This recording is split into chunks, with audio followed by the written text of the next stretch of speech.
For as long as they could remember, Michael and Emily dreamed of becoming parents.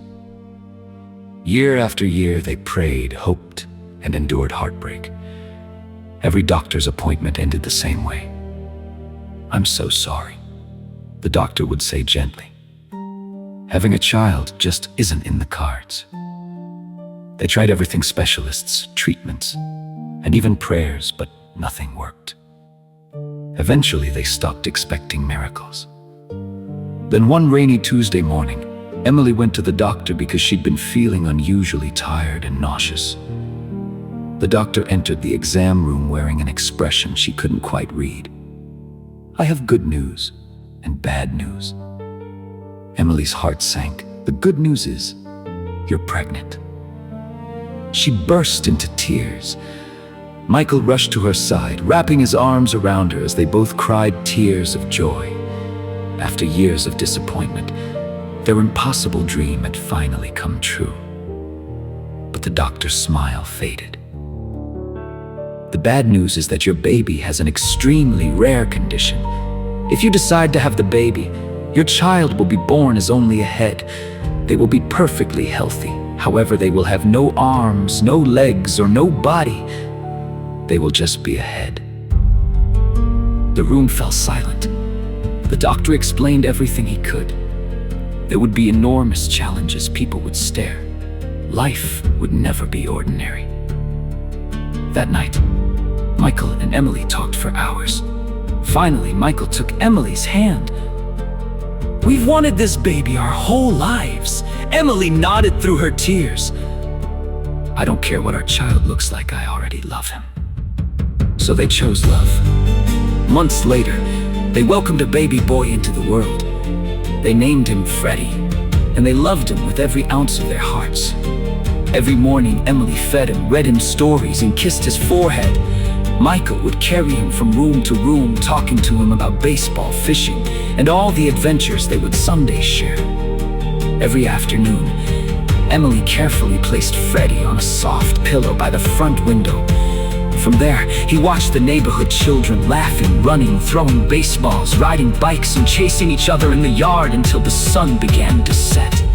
Day after day, year after year, Freddie never complained. But every evening, he whispered the same wish: "I wish I could play outside with the other kids." One quiet night, as moonlight poured through the bedroom window, a glowing figure appeared beside Freddie. Whether she was a fairy, an angel, or something beyond explanation, Freddie couldn't tell. She smiled kindly and said, "You have been brave your entire life tonight. I will grant you one wish." Freddie didn't hesitate. "I don't want money. I don't want fame. I just want to be a complete boy. I want arms and a body and legs so I can hug my mom and dad, and so I can run in the yard and play with the other kids." The magical visitor smiled. "So it shall be." A brilliant light filled the room when it faded. Freddie stood there complete. 2 strong legs, 2 healthy arms, a smiling face, a real little boy. He looked down in amazement before sprinting through the house. He jumped onto his parents' bed. "Mom! Dad! Look!" Michael and Emily woke to the sound of laughter. They stared in complete disbelief. Emily cried harder than she ever had. Michael dropped to his knees, thanking heaven for the miracle standing before him. Emily hugged him so tightly, she thought she'd never let go. Later that afternoon, Freddie ran outside for the first time in his life. The neighborhood kids couldn't believe their eyes.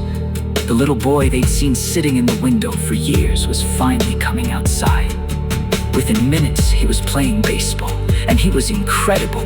Years of watching from the window had taught him every rule. He caught impossible fly balls. He ran faster than anyone.